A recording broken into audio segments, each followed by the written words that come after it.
hello. The butcher from the Dead Animal Assembly Plant.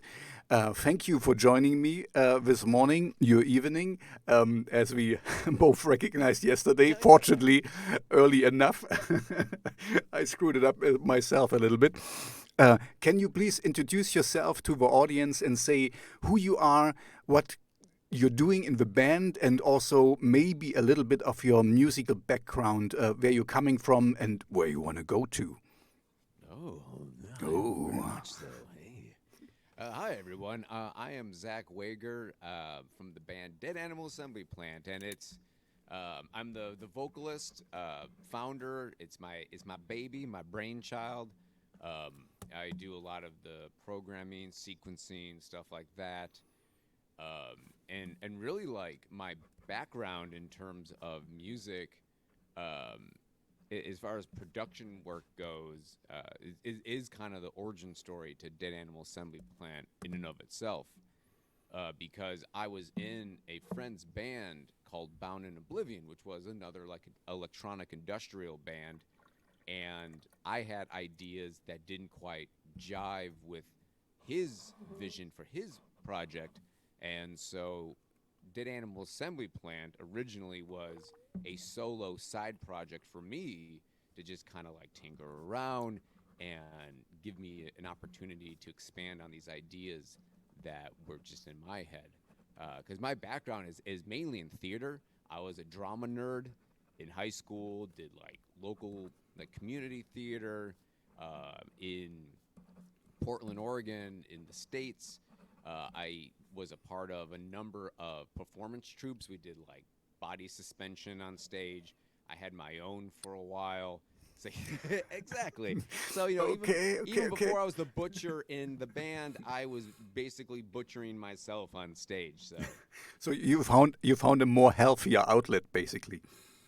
I mean, to be honest, like body suspension probably took less of a toll on my body, like beating myself up, than doing the band because, oh boy, like, doing the suspension afterwards, you have like this rush, you have this thrill, and like after doing the live show, still very thrilling, still the rush, but boy, you are just drained. Okay. Maybe we talk about this later because I have a friend who does it as well, and she loves it. But anyway, let's please continue with your origin story, and when we get into this. So so the origins of Dead Animal Assembly Plant. I have two different versions. I have the mythology, and then I have the reality. So I'll start with the mythology. So the story of Dead Animal Assembly Plant takes place back in the late 1800s when actually a German immigrant came over to the States. And he founded Sweet Meats, right? Yes. Yeah, Sweet there was this Fleischer. Auf Deutsch, in German, you would say Fleischer with an R at the end. Sorry. So okay, I'll let you talk. Is der Metzgermeister. Ah, perfect. Metzgermeister. Perfect. Yes. And so he invented a new way of industrialized butchery and was very prolific in the town that he opened up this sweetmeat slaughterhouse. Unfortunately, a mysterious illness befell the local cattle and they died. But the industrious butcher, he decided to feed the local townsfolk to his machines and in hand fed them back to them until they found out, and they revolted and they tossed him into the same machines in which he fed them, and then the sweetmeat slaughterhouse closed down and remained silent for years until we came out of it. It lay dormant, and then the rivals rose from the ashes. Gotcha. So that's the mythology. The story is the reality is much more mundane. I would say. I thought so. Yeah. So a number of years ago, I was just tooling around online, and I found out in the state of Oregon, in order to store or transport animal carcasses, you need a business license called a dead animal assembly plant. So that's the name of a business license. And when I saw that, I'm like, that is absurd. That is so ridiculous. I'm going to have a band called that. Ta-da. We're still Cool. here. Yeah, you already answered one of the questions I would have. You know, I told you beforehand this is not an interview, and I want just a friendly chat and talk. You know, we can talk about whatever. But yeah, because the name you already told, it's so ridiculous. It's kind of like, first of all, it's a long name, and as you know, I'm talking with a lot of artists, so I know today it's hard to get a name that it's just yours, because you know you have this like bring me the horizon and I don't know Parkway Drive things, you know, really, you know, in the past it was Slayer and Poison, and you know it was easy to have a name, a simple name. And Yeah. today it's more, and so I thought it was going this direction, but now I mean, it's even a better origin story, I think, because it's so stupid. It sounds like Germany, you know, we are over-regulated and yeah, Right, exactly. Like the how of like how they can get down on a bureaucratic level on something so absurd. I was immediately drawn to it, and yeah, like you said, like it's hard to find a band name that hasn't been used a million times over. It's just like, yeah, like you said, in the '80s, yeah, Slayer and yeah, Megadeth. You're like, oh yeah, these are great names, but you can't use them. You can't use them anymore. They've already been used. So, you know, unless you're gonna be what Slayer 2021, like no, you can't. yeah. You can't do that. There's only one Slayer. So you definitely have to like kind of think outside the box in terms of naming your band. I mean, you know, we get a lot of funny looks with the name, of course, because it sounds like a bunch of nonsense, but you know, you remember it. Yeah, that's true. I mean, the only issue I would have with it is that it's quite long. You know, so It it's is. dead animal assembly plant. So It's a mouthful. yeah, it doesn't roll off a tongue. You know, but you Yeah, know, neither do we. it's a good point. So and okay, so you started this as a side project because in the other band you were in, you know, sounds very familiar to me, this whole thing, you know, that you just wanted to make the music you love, but you didn't find it in the current situation. So how did you find the people to make? Because you know, I just saw Rise with me, you know, the video, and it's a great video, and you Thank you. have a lot of. I mean, could turn out now that we're talking about it that it's just a lot of performers or something. But did you find people? Okay, just tell me how you found your band. So, for the first few years, it was just me. Like, you know, I was still very fresh to working on music. There was still a lot. I mean, still a lot I needed to learn. I mean, you never stop learning. But um, so a lot of the first few years was me just experimenting with sounds and like layering and composition and concepts. So I released a few demos that were very rough sounding. Then I got to a point where I wanted to start doing live shows, but I didn't want it to be like industrial karaoke, where it's just me like hitting spacebar on a laptop, and then everything's on backing track, and I'm just up there like, yeah, blah blah blah blah. Can you feel it? Yeah, exactly. Just like with like heavy distortion, and it sounds like I'm underwater or something. It's like, Yeah, I have my own few, but anyway, I think I know where you're going to, so go ahead. Yeah. so when it got to the point that I wanted to start doing live shows, I started kind of, putting feelers out there and cobbling together a band. And at first, it was, a few friends, a friend of a friend kind of thing. So it was very rough, and you know, unbeknownst to me, my original drummer thought it was just supposed to be a one-off show. he thought it was just like a one and done. But here we just celebrated our 10-year anniversary of our first live show. Granted, the band has changed members a number of times, but we're still here, so I don't know how. Okay, so okay, I got it. So you were kind of just recruiting friends, and it's starting, and about this, I told you I have. I kind of see both worlds. I talk with many solo artists, and in a way, I like that what we're doing, and we're doing it alone, and we do it like you said, pressing spacebar and singing and or playing over it and stuff, and it's legitimate in its own way because I see it. If the other way would be that we don't hear from them at all, or that we don't do any live shows, or because once you're out there, you find other people, and I guess it happened to you too. Once you're out and you show what you can do, then I like it, and you start talking. You start talking with people. People come to your shows, and you get my point. It's Yeah. better to be out there and not just like, okay, it needs to be perfect, and then I go out. I mean, I'm with you. Yeah, absolutely. Absolutely.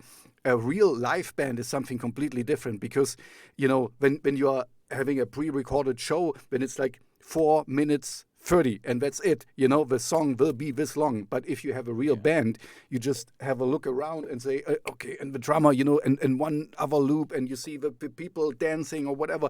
And I get that, but it's kind of, it both has its merits. Let's put it this way: a live band is always better for a live show. For but it's better than nothing when you have a pre-recording, that you do something, that you show yourself and expose yourself, and you still can learn something. And also, it needs guts to do it all alone, So I'm because if something break, if you're in a band, you're kind of, I mean, you're the front man, but usually you can hide a little bit, you can kind of, okay. Anyway, so it's easier because you're not alone. But anyway, I get your point, and yeah, sorry. The thing is like just and you're right. Like I'm for me I wanted to make sure I had something that just had some kind of like raw energy to it. But to your point, I mean, you can be one person and you can sell it as long as you're having fun.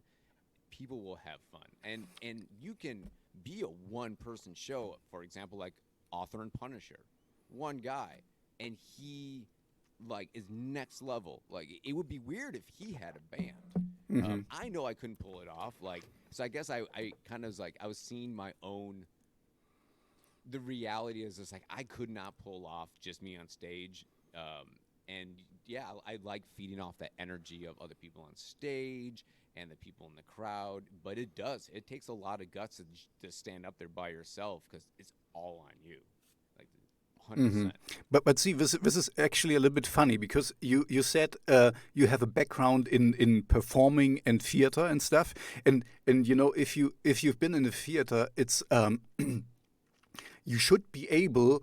I mean, okay, let's do it very stereotypical, Toby or not Toby. My name is Toby. That's why. but you should kind of fill the stage with your own presence, just the person, you in the middle, and you get what I'm alluding to. It's I guess everything becomes a soliloquy at that point. Okay, this word I don't know yet. Sorry. Oh, it's like a Shakespearean term where kind of like the to be or not to be, or like when Juliet was about ready to kill herself and she gave that speech to no one, just out loud kind of thing. And it is kind of like that when you're by yourself. And yeah, when you're a drama nerd, there is totally that like, oh, this is gonna be like. The spotlight's on me, and I'm gonna sell that energy. And yeah, no, you're right. There is a lot of I guess that kind of classical training in stage and in theater that kind of empowers the individual to kind of take control. And yeah, I mean, I guess in some, especially earlier on, when we were trying to kind of like find our stride, I was the most energetic person on stage. So even though there was other people on stage, there still was like me just bouncing around everywhere because you can't keep me still. And so it was kind of like, even though they were there and they're very important, there still was like this focus on me. But now everyone kind of shares that energy space where it's like everyone is kind of, we work in unison, but everyone has their own strength and energy that they bring to the stage. And that, to me, that like really helps me, because then that kind of amps me up. It keeps me going. It's like this the energy exchange and transfer is really powerful. Hmm. Okay, I think I get it. It's kind of, you were the spark of it. You kind of pushed it, and now the others are burning as well. So you can lay back a little bit and share the audience with them. With the stage really with them. Exactly. Yeah, because like I don't want to hug it. Like I'm not. I know like it's the traditional like frontman syndrome. It's like, no, stand back. Let me stand out in front. It's just like, no, I really like, everyone having this sense of equal importance, because they are. I mean, like it's that going from a solo act to a full band, you give up a lot of control, but giving up that control also makes everything more dynamic. Like it makes things a lot more interesting. Hmm. Yeah, that's a really good. See, that's a good point for a band as well, because what I discover quite often is, with a solo artist, it's always the problem that you're swimming in your own soup. It's kind of, you're in your own bubble. You never know when a song is finished. You kind of, or you're uncertain, and if you have other people, they keep you in check. It's kind of like, oh no, this is overdone, or this is too much, or this is too little, or even better, um, you put out an idea and they come up with ideas you never would have yourself, because they are different. Exactly. They have a different background, so you're feeding off of each other, not just on stage, but also with the creation of the music. It's a really nice. Yeah, you're absolutely right. A band is very. I mean, if they click, it's also important that you find the right individual. Sometimes, That's true.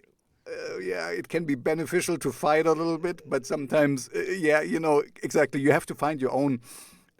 See, I wanted to look so cool with my Shakespeare thing, but now and I missed completely. you gave me a word, but now I'm gonna show off a little bit again. You find your equilibrium. I like this word, equilibrium. Balance. Exactly. It's just, it's so silly, because it's just a very fancy word for balance. Exactly, and that's what it comes to. Sometimes it's good to have some creative differences, because when you learn something and you get beyond what you would have done, but sometimes it just takes out a lot of energy. So. Oh yeah, but you're right. You nailed it. Like you get stuck in your own head, and you have a certain certain way of looking at things, and then these other personalities, they challenge you, they push you, they completely can take a song that you had an idea for and rearrange it and make it something a million times better, that you wouldn't have had that experience if it was just you by yourself, just like twiddling your thumbs. So yeah, I mean but you're right. You have to find people that you can do that with, and that is difficult. That can be really hard to find someone like that. Yeah, so I have two questions now. First of all, how did you find the people you have now? Because you said there's some. If you want to talk about, whenever I ask you something you don't want to talk about, just skip over it if you don't want to. Oh, sure. And the other thing is, how is your process at the moment? Because you started this as a solo act, so it was quite easy. Okay, this is what I want to go, and da da da. And now, how is it like? You bring out an idea, and then the bass player says, "Okay, I'm gonna do this," and the drummer, "Okay, do you rehearse it?" You said, on Sunday you have rehearsal. How does a song happens now that you are a whole band? Well, I mean, those are good questions. So the current iteration of the band, so it's myself, uh, my wife, who's one of the guitarists, and my best friend, who's the other guitarist, and he's so she originally started as she is an amazing artist and graphic designer, so she Oh, actually this is very helpful, I guess.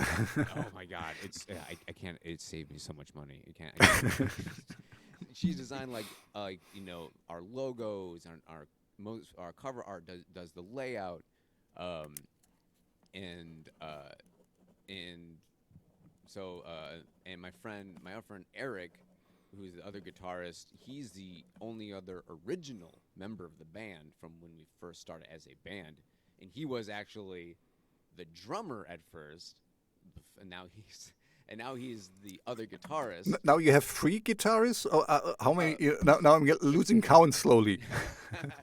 that's fair. That's fair. So two guitarists, which is my wife and my friend Eric, and then we have a bassist.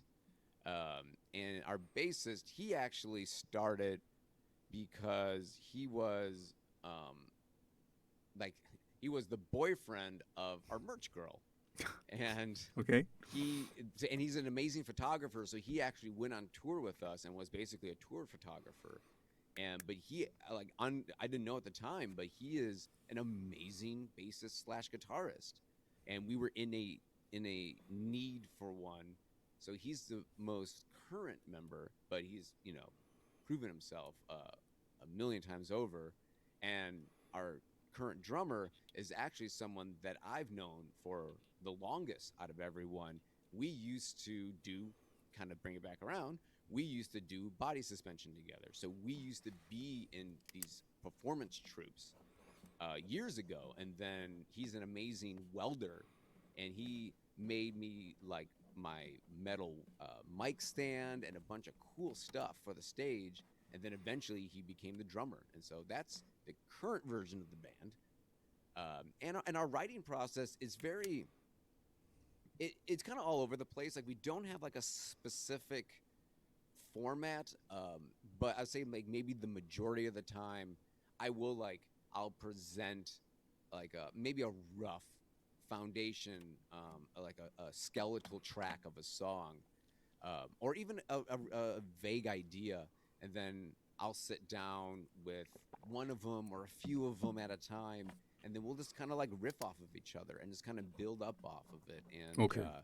just kind of go from there. And what's great is it's each song is an adventure where we end is sometimes, a lot of the times, nowhere near where we started, which is really actually most of the fun. Okay. No, then I'm absolutely with you because for me, this is the greatest thing with music.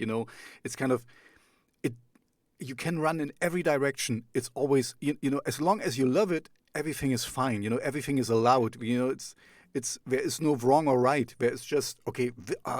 And I love what you just said with. We don't know where we end, and this is cool. This is exactly how it should be. I mean, you have facilitated a certain imagery, but kind of Yeah. like industrial and stuff. But on the other hand, industrial can be everything Oh yeah. as well, because just you sample that you and you make a beat out of it, so and it is fine. It would be industrial and anyway, so I love Oh your yeah. approach because this is freedom. Music is freedom. I literally like one of my older songs. I literally sampled this really noisy. I had this really tiny room, and in the room was unfortunately the washer and dryer. So, and it was a really noisy dryer, and it made this really rhythmic clicking sound. So I was like, I'm just gonna sample that. So I just sampled it and used it in the song. So exactly, Yeah, but industrial. this is, I mean, this is in the truest form industrial. What we think of industrial today. Of course, I know, industrial for me is ministry and guitars and harsh electro sounds and beats and stuff. But if you, I don't know if you know Einstürzende Neubauten. Oh yeah, you said Okay, yeah, yeah. I would say much worse than you, but yeah, okay, Melissa Bargeld, love him, and yeah, exactly, that's industrial recording fire and hitting like trash cans and shopping carts. Whew. exactly, and this is for me, as I understand, where the true industrial comes from. You would sample industrial noises and make music out of it. So like Depeche Mode did with here People Are People or something. Where they used these samples and Oh stuff. yeah, Um, the but whole but beginning like that. Exactly, and they stole it. Apparently, I'm not sure if it's true. Apparently, they stole it from Einstürzende Neubauten. So I because believe it. huh? I believe it. I believe that they stole it I, from them. I believe a lot as well. So it doesn't really matter. It's cool music either way. But my point was just we kind of strayed afar from the origins of industrial. But on Okay. the other hand, industrial means for me like all music means you have freedom and you're not really stuck in a genre. It's more, it's heavy and you're going certainly this road, and that's really cool because this is what I love. Um, um, but anyway, let's maybe progress a little bit. So you are in a very lucky position. It seems that you have some visual help from inside the band because what I just said. The video to Rise with Me. It's gorgeous. It's really well filmed and Thank you. wow, yeah. It's kind of like breathtaking and all the mask and the makeup and stuff. It's um, as you kind of for me it seems like you're restarting again. With new music. And is there more videos coming Oh in yeah. So yeah. Oh, absolutely. Since we so in 2019, right before we went on tour, we filmed a music video for one of our first single off the new album, called "A Violent Breed," and so we have that one out.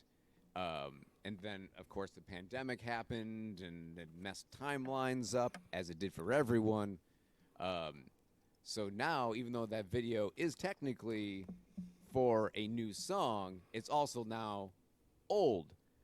So, um, yeah, so we definitely have, now that the new album is just came out, we kind of are, I'm letting it kind of simmer and get a feel for what tracks, what songs people are kind of gravitating towards to pick like what song we do a video for next, because I definitely want to do at least a few more videos off of the new album for hmm sure. Okay, and as I'm a big Nietzsche fan, and he died not far from here, in Weimar, I think. You have a song out there, "The Ghost of Friedrich Nietzsche." So, can you tell me what's your connection to Friedrich Nietzsche? So, I mean, I think I feel like he's one of those philosophers that, like as like a kind of a, you know, um, if you're into subversive literature or like fringe philosophy or stuff like that, especially if you're, if you wear a lot of black growing up or listen to a lot of angry music, like he's like the angry person's philosopher. And you know he, as a teenager, you read, his stuff, and you're like, yeah, God is dead, and yeah, and it's kind of like this middle finger to authority and society and organized religion, um, and then you get a little bit older, and you kind of let those kind of radical philosophies kind of simmer and settle, um, and so to me, like, and I love ghost stories. Like, I'm a horror nerd, so I love ghost stories. I would have And never thought of your origin story that you like. I mean, who would have? I mean, yeah, I I'm like shocked. rom-coms. I like Yeah, romantic yes, comedies. of course. Everyone should know that.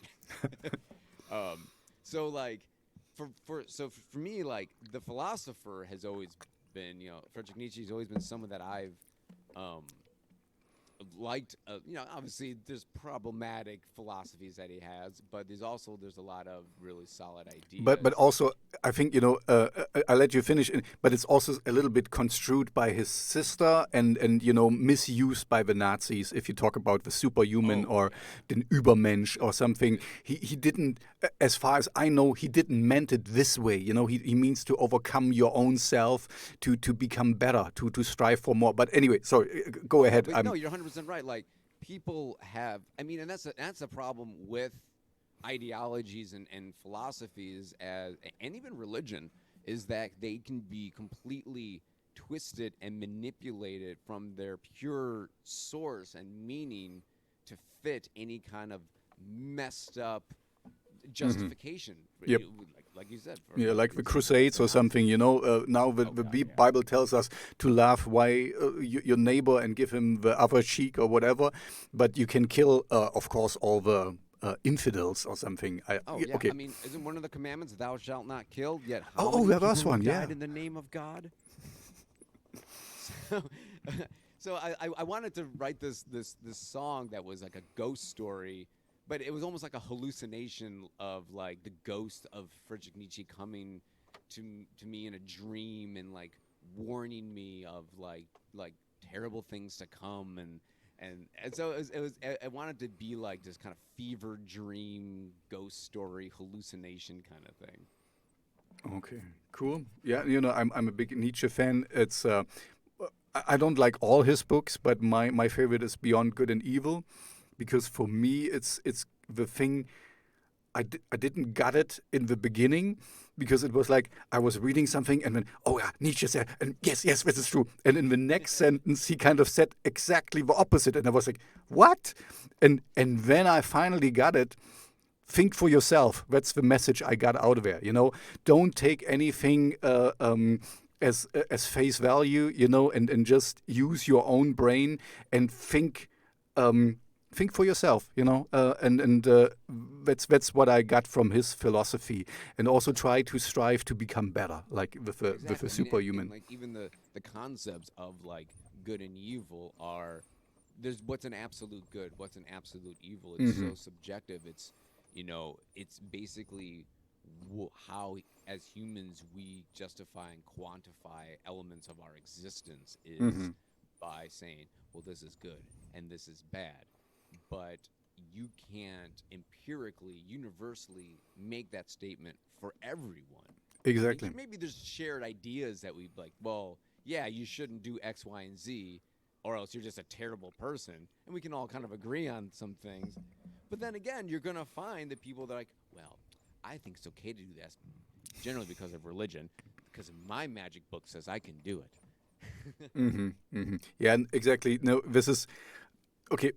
This is a whole other topic, and maybe we shouldn't go in there because, yeah, I think we agree. I think we have the same um, outlook on things. So, okay. Uh, I have to admit, I'm always trying to find a few things out beforehand, before I talk with the people. So I'm a little bit prepared. I Oh. deliberately don't want to know too much because I want to find out. But Do tell. no, I have to say, and please don't get it the wrong way, but there seems to be your website seems to lay dormant since a long while. Um, Oh my God, yeah, you're totally right. the last entry is from January 2017, Why and you gotta call me out like that? Why you gotta sorry, no, I mean, No, you're I, fine. just because it looks cool, and I'm kind of like, okay. I know it's not the most important thing, and who cares about a website today? I mean, you're on the social media where it counts and whatever. So you're not invisible, but it's kind of like the last thing I saw where you were playing with Lordi, a show. I mean, it was a lot of fun. Yeah, how does this happen? Because the funny thing is, I don't know if you know this, but Lordi is very well known over here in Europe. Because have you heard of the Grand Chant? I get it wrong myself. Chanson de la Eurovision, the Eurovision Contest. Have you heard of? Yeah, I've heard of it. Yeah, And it's they huge. won it. Oh my Yeah. God! Europe does every festival, contest, television show, game show way bigger than we do in the States. Really? Y'all do it way better. You think so? Oh my God! Are you kidding? You have the best festivals. You Oh, have the best festivals in Europe. yeah, I Hands mean, down. there's Wacken and Wave Gothic Treffen. I guess you know the Wave Gothic. Okay, yeah, you're and right. Download Festival, Hellfest. I mean, there's so many, and like, yeah, Eurovision is a huge phenomenon over there, and the acts that you have on like Eurovision, woo, they're so good. They're so You think so? creative. Okay, I love it. okay, okay. I have to be careful now because my wife loves it. And my wife is from Australia, and in Australia it's so popular they even stream it there. It's Europe, and Australia is not Europe, as you might know, but they stream it over there, and they watch it, and it's popular there. And I'm always a little bit. I'm not really sure how to think about it, because the music is okay. Sometimes the performance is really cool. Um, yeah, I don't know. I have my problems. Maybe that's the main thing, with the competition part, because it's really tough to say this is better than that. I mean, on which grounds do you do it? I'm also, I don't know if you know this, but I'm also a radio DJ, and I have a weekly radio show, and where I have to kind of also, I'm the gatekeeper for my own show, and I love a lot of different kinds of music. So I always play a mixed bag, but I also have boundaries, and so I'm conflicted to bash on the Eurovision Song Contest, That's fair. That's fair. but But have you seen the stuff in America? It's most of it's garbage. I Totally have garbage. I have to admit it's a long time that I've been in America. It's You're I not was missing there, anything. huh? Yeah, you're not missing anything. Yeah, I'm happy that I missed Trump. I'm not sure if I like Biden so much either, but it's at least a fresh air, even if he's very old. Well, I mean, he's a career politician. He's a warmonger. I mean, he's just business as usual. It's all garbage. I mean, all the politicians are garbage here. Most politicians are all around the world are garbage. That's true. Yeah. That's true. And with okay, one last thing with it. What I really dislike in the United States, and with the two-party system, it's kind of like, I mean, it's either black or white, and this is not possible. I mean, trust me, we are here in Germany.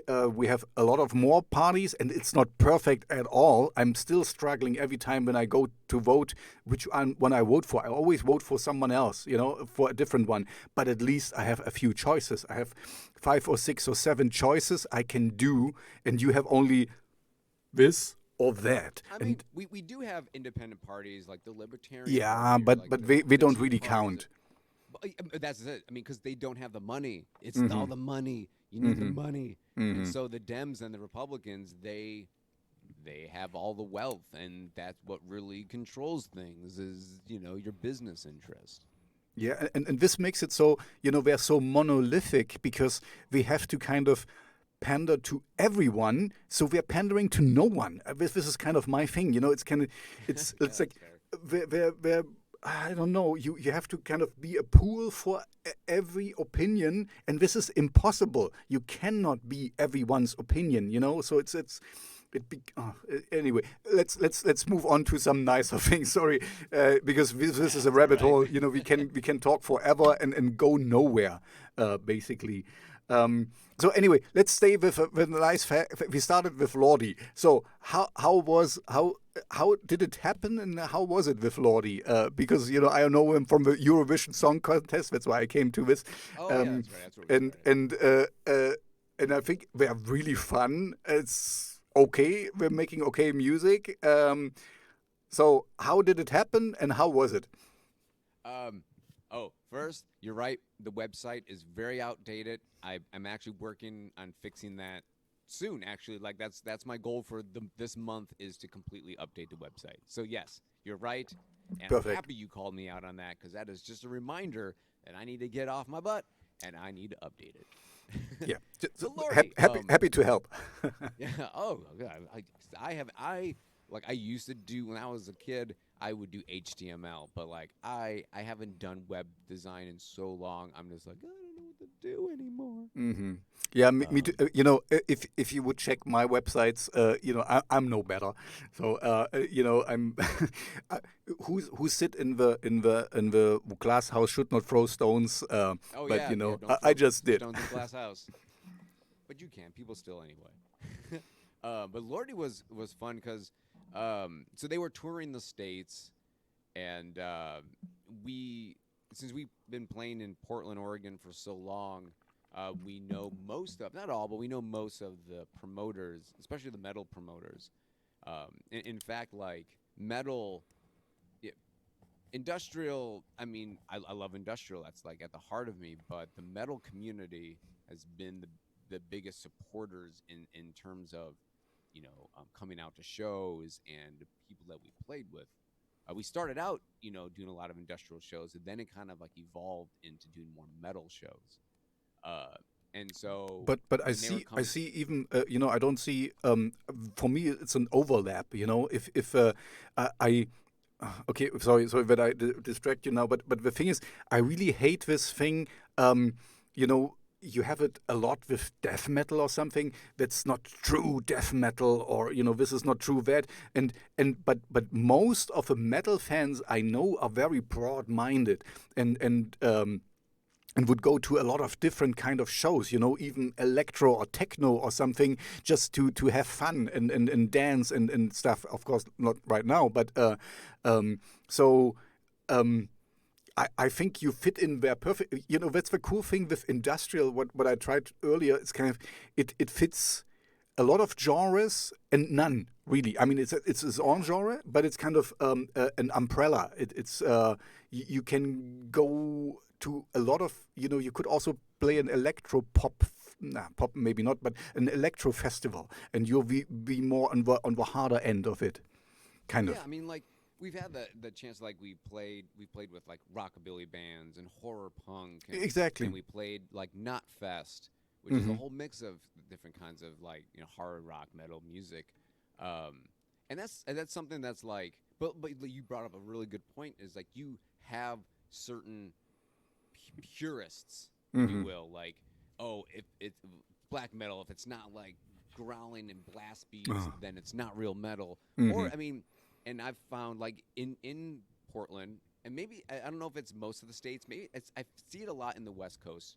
Um, is there's some crossover, but there's not a lot. Like you have like the industrial purists, where I mean you'll see people, they'll go out to a Skinny Puppy show, hmm but they won't, come out to a Slipknot show.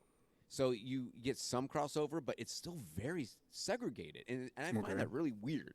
Yeah, me Like, too. Me too. It's kind of, I mean, at the moment there's not much going on at all. That's the and once the world gets out of on pause, hits the pause button, and we can go out again. My goal is to at least once a month to a really big show or something, uh, maybe more if I can. I have also you're married, I have a family, and I have a job and other things, but I want to that's why we are doing this. I try to support what I love, and anyway, so sidetracked. we let's get this story Right. straight. Yeah. It's conversation, right? Conversations meander. They go all over the place. Yeah, and this is exactly what I like. But I just want to get Lordi. some of the listeners exactly. We want maybe to know the end of the story. Let's go to Lordi exactly. They forgot what we were talking about. No. What? Who are you? Guys? Who are you? We're an ABBA cover band. No, so so when they toured the States, we had an opportunity to open up for them, and that was a great show. They were really nice. In fact, I mean, you can't really see it because I have this big backdrop, but hanging on the wall behind the backdrop is this photo of us with Lordi, and obviously they're in their full costumes. We're in our costumes, and they were really nice. And afterwards, the singer was out back hanging out, just smoking, just talking, and we were talking about each other's costumes and stuff like that. And I know he makes all of his own stuff, which is insanely impressive because this stuff is so complicated.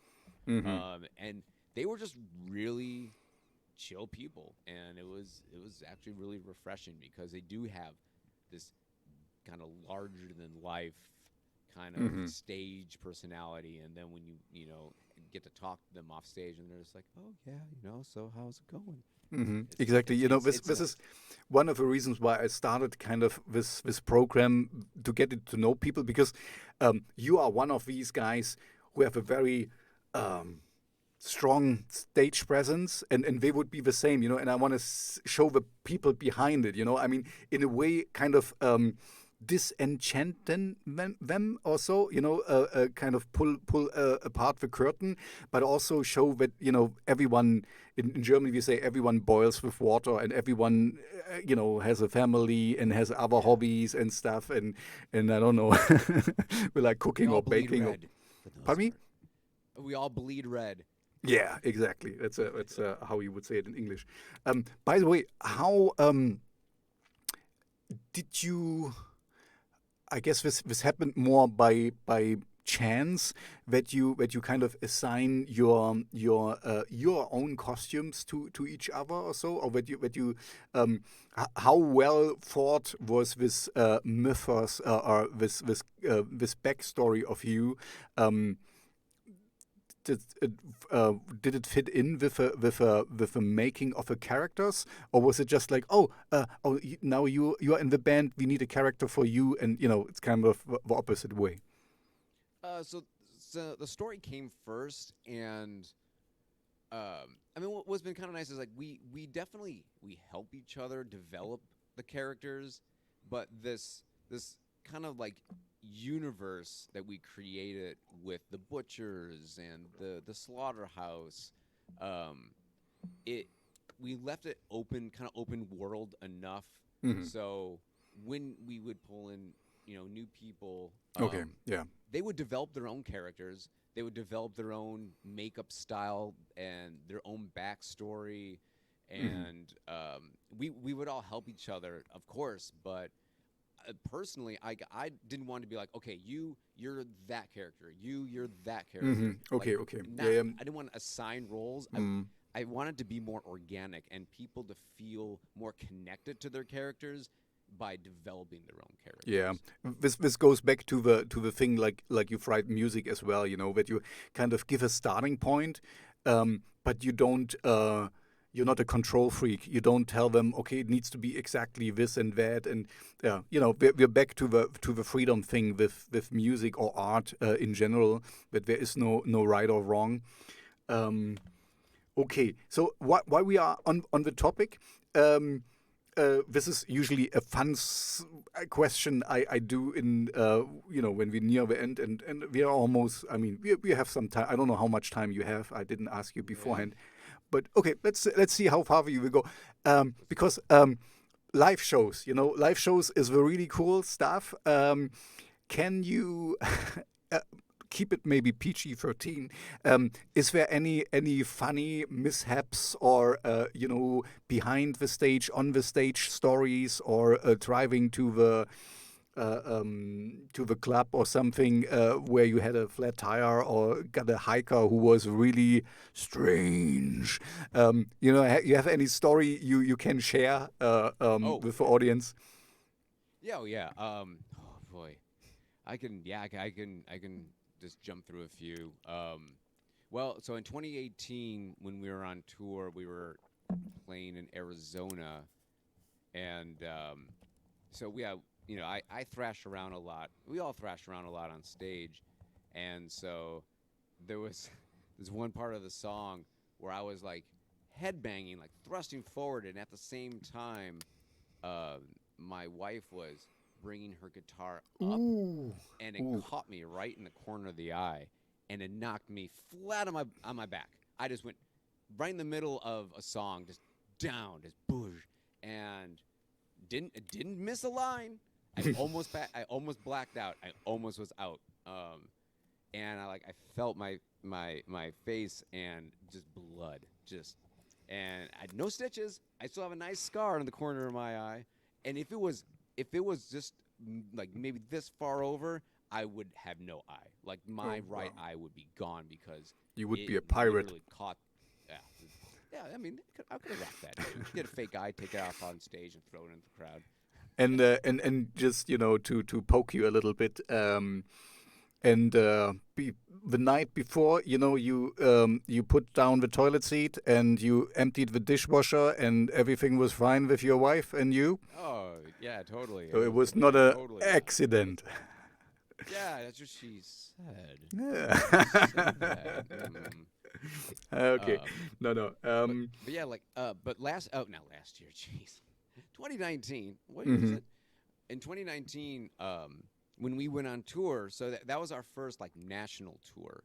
So we went from the West Coast all the way to the East Coast. We drove Cool. like 11,000 miles total. Um, and I bought a like early 80s Econoline bus. It used to be an old church bus, which I thought was awesome. Very fitting. Very I fitting, of love it. course. Yeah. And that thing, I don't know. I honestly don't know how we did it. That thing broke down literally between Portland and our first show. And Okay. it was like Great start. yeah, exactly. And like a few shows in, we were just like, how are we going to do this? How can we do this? Like, I was just like, you know what? Screw it. We're just going to take it one day at a time. And then one day led to 2 days, led to a week, led to a month. And somehow we made it all the way and back. But there was this one time that it's more than one time, but we were in New Jersey on this busy highway after a show, and I'm driving along, and all of a sudden, all this like smoke starts pouring in, and I'm like, oh my god, what's going on? And I pull over, and we blew a hose, and we like instantly like lost all of our coolant and water, and here we are like on the side of the road in New Jersey, like just like filling up all the water that we had on the bus, all of our drinking water, to refill the radiator. And there was a lot of those kind of situations on tour. A lot of watching that heating gauge, because of course we toured during the summer, which was the hottest time everywhere, and no air conditioning. Who needs air conditioning No, in the of middle of the course. Yeah. summer? Driving You, around in the you south, wimp. like, You wimp. yeah, And I saw your costumes and stuff and your makeup. It doesn't matter if you're sweaty or whatever. It's kind of, yeah. I think it smelled like a like an animal shelter box there. smelled like a dead animal assembly plant. Yeah. Yeah. Of course. Yeah. No, you need to do justice to your name. So that's for Exactly. You sure. smell like dead animals, all right. Oh man, I remember these things. Back then, when you're allowed out, and you come back from a big festival, like Wacken or something, and you haven't washed for 4 days or something. And you you're marinating and driving home, and then you open the door and the flies would fall dead from the sky or something, because it's so it's so. pungent stench, you would call Yeah, it, you I could guess. literally see the smell rolling out of the vehicle. Yeah, Exactly, exactly. it was definitely like that, and that was like 6 weeks of that. Perfect, perfect. Well, While we're on the subject, and you just mentioned your big tour through the United States, was there any starstruck moments or some things where you were like you shared the stage with somebody where you really like, this is great, or any fanboy moments? yeah, actually, there were a few really, really kind of strong fanboy moments. The first one, we played this thing called Machine Fest in Hmm. Colorado, and it's this. It's hard to explain. Like it's this amazing. This guy like has this ranch.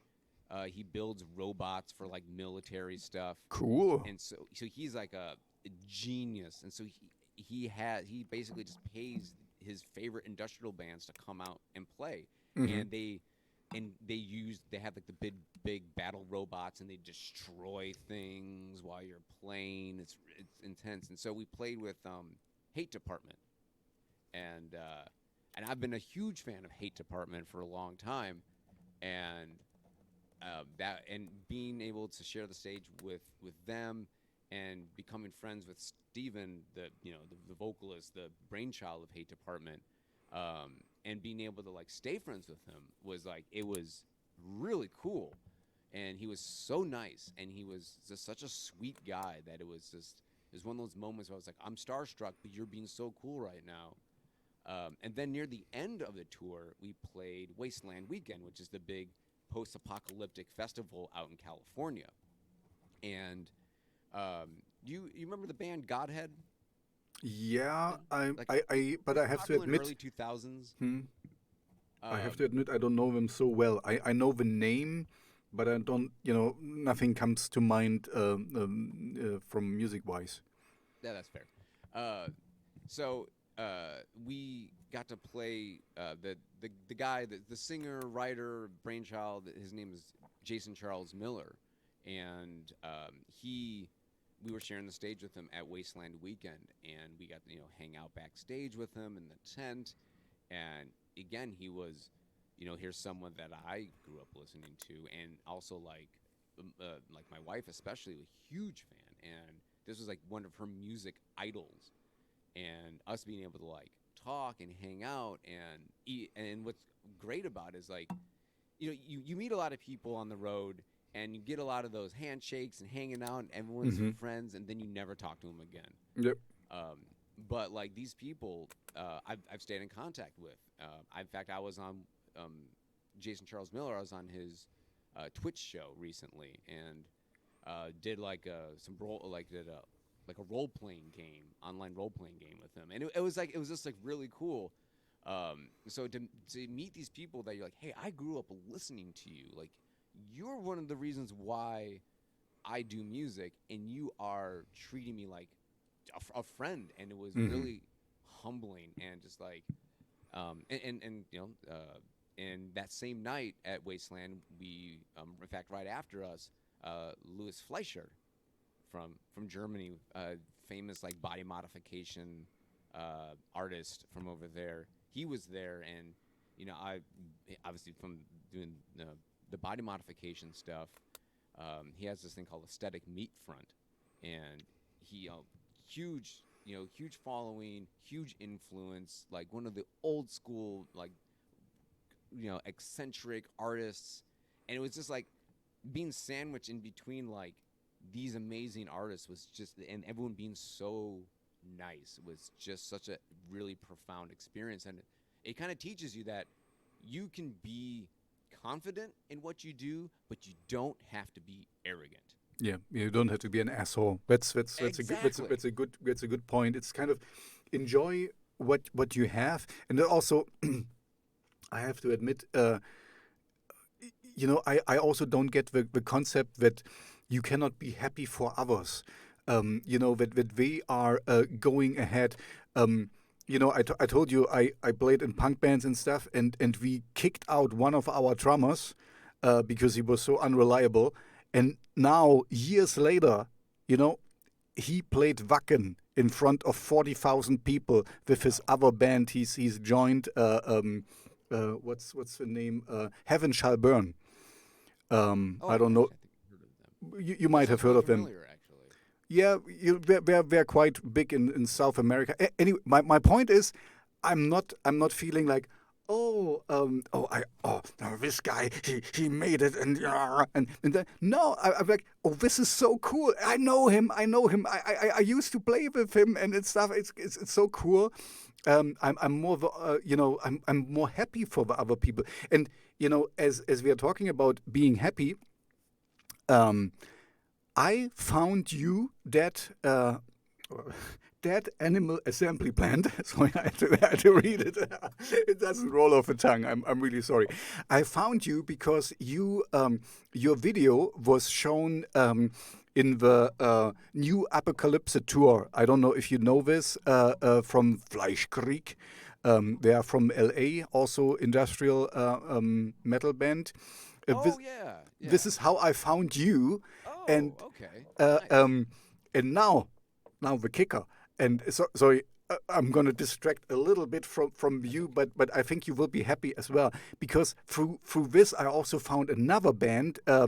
We're called Manifestive. I don't know if you have heard of them. No, it's not ringing a bell. Wait, And now wait. you will What's it called again? Manifestive.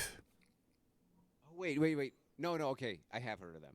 Sorry, I was thinking of something different. Yes. And now sit tight because you will hear of them again because we're gonna open for Frontline Assembly and Ministry in October. Oh, okay. And this will be and I was like, guys, this is so great. I was like, They replaced KMFDM. yeah, maybe. I don't. KMFDM. I also talked with Sasha once, but yeah, we couldn't get to.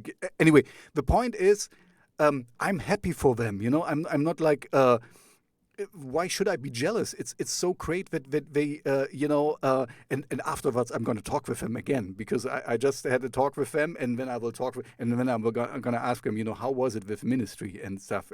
Most likely not much, but still we're gonna play with the heroes. Why I love industrial metal music was ministry. This was Psalm 69. This is how I grew up and this was the music I heard. Anyway, my point is just NWO and all that, just like exactly Stigmata. I mean, New come on. World Order. That's right. Or just one fix. One. Yeah. Oh yeah.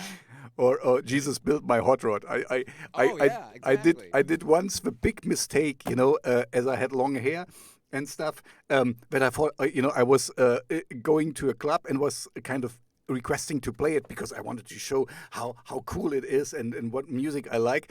And I was headbanging the whole time through. And this is a long song, and it's a heavy. I took a little rest afterwards. Let's put it this way. Just like okay. and back exactly and back then. I had really long hair and very fluffy, and it was super fluffy because you were headbanging so much. It was kind of like woof. I had a white man's afro, you could say.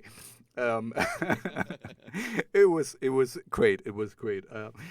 Anyway, so yeah, no, I'm really happy that you had this because I see it like this ocean is so big, there is enough for everyone. And now I'm gonna ask you a question you can thoughtfully decline because it's a little bit delicate, but I think you are not living from the proceeds of your music, so you have another job as well, Okay. right? So Yeah, we all have normal daytime jobs.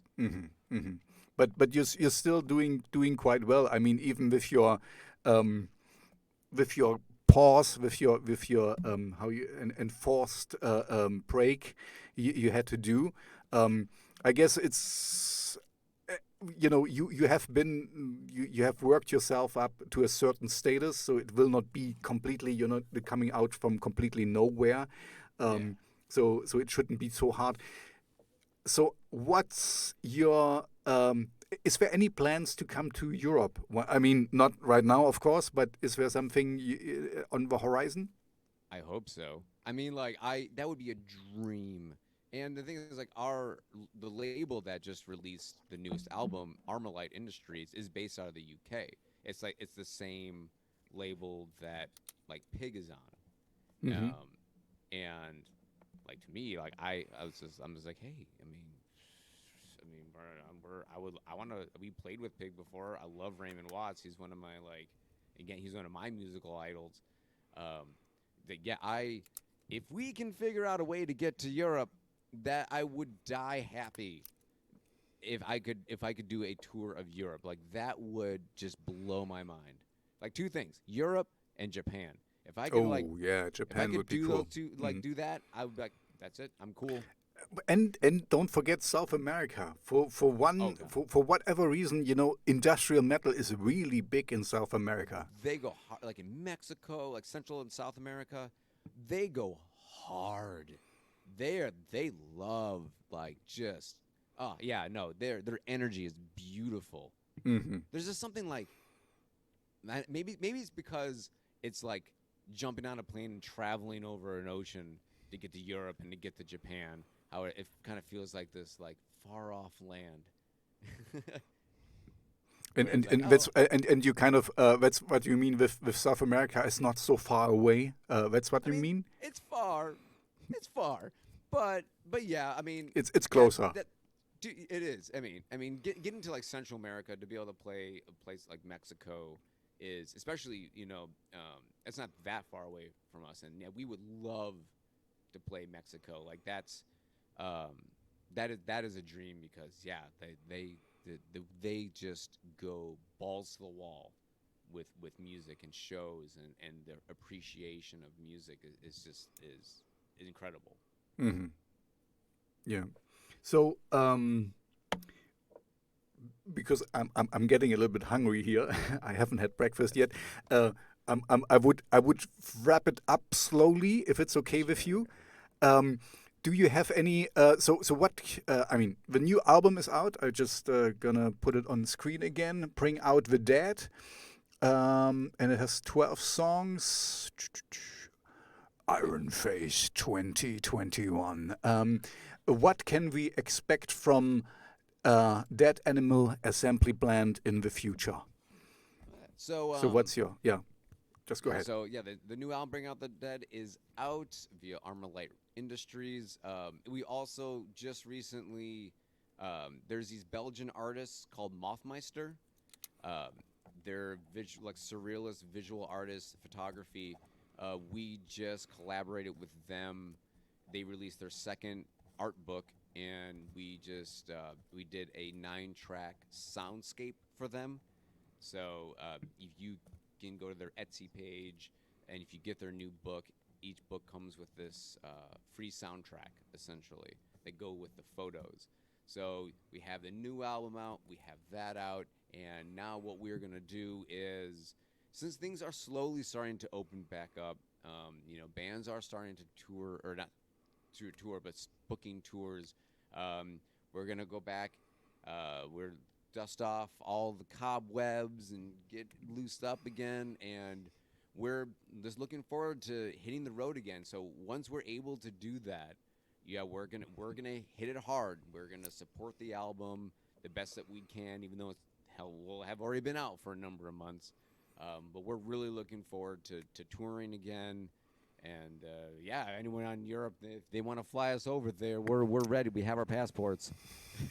That's great. Yeah, no, I mean, unfortunately, Europe. Okay, no, I don't, I want to.